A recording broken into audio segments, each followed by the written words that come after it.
जय गुरुदेव जय महाकाल।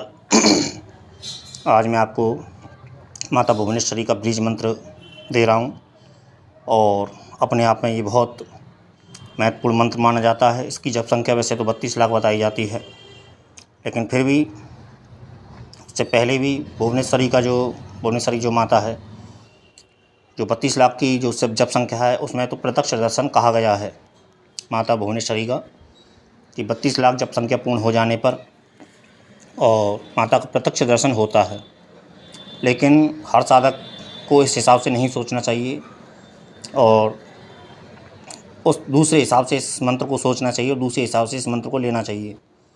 सबसे पहले तो माता भुवनेश्वरी की जो कृपा है और मंत्र की जो फल श्रुति है और जो फल है, सबसे पहला इसका जो कार्य है वशीकरण और सम्मोहन के लिए होता है।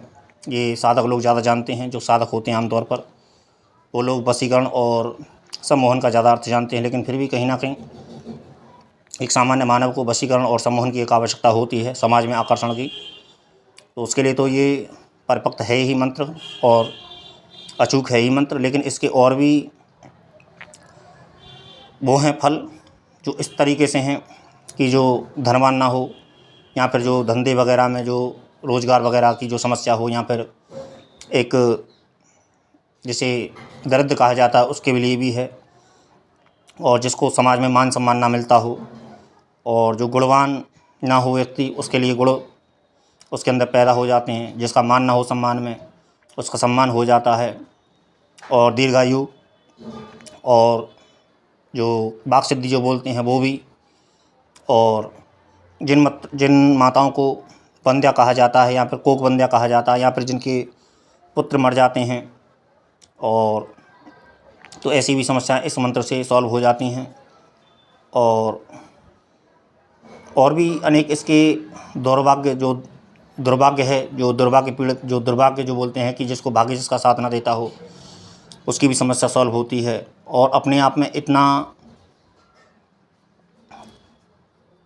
कहा जाए कि इसकी व्याख्या कैसे की जाए इसकी, क्योंकि धनवान, गुणवान और मान, श्रीमान और वंध्या, कोक वंध्या, काक वंध्या और धन कुबेर के समान धनवान होना, सम्मोहन, वशीकरण, इतने इसके लाभ हैं। और भी इसके अनेक लाभ हैं जो समाज में एक व्यक्ति का जो सम्मान नहीं होता है उससे भी संबंधित, इससे दीर्घायु की भी प्राप्ति होती है और वाक सिद्धि भी प्राप्ति होती है, और जो धनीहीन हो उसको धनवान बनाने में समर्थ है। और रही बात अनुभवों की, तो अनुभव भी होते हैं और किसी मंत्र में, सभी मंत्रों में अनुभव होते हैं। ये साधक को कम से कम साधक को कम से कम 2 घंटे का जाप करना चाहिए, कम से कम 2 घंटे। यदि 2 घंटे संभव नहीं है तो कम से कम सवा घंटा, इतना कम से कम मंत्र जाप करना चाहिए। और मंत्र बीज मंत्र है ह्रीम, और माता भुवनेश्वरी सारे भुवनों की रचयिता है और सारी भुवनों की भुवनेश्वरी है। और भी इसकी व्याख्या आगे की जाएगी। आज के लिए इतना ही। जय गुरुदेव जय महाकाल, जय माता भुवनेश्वरी।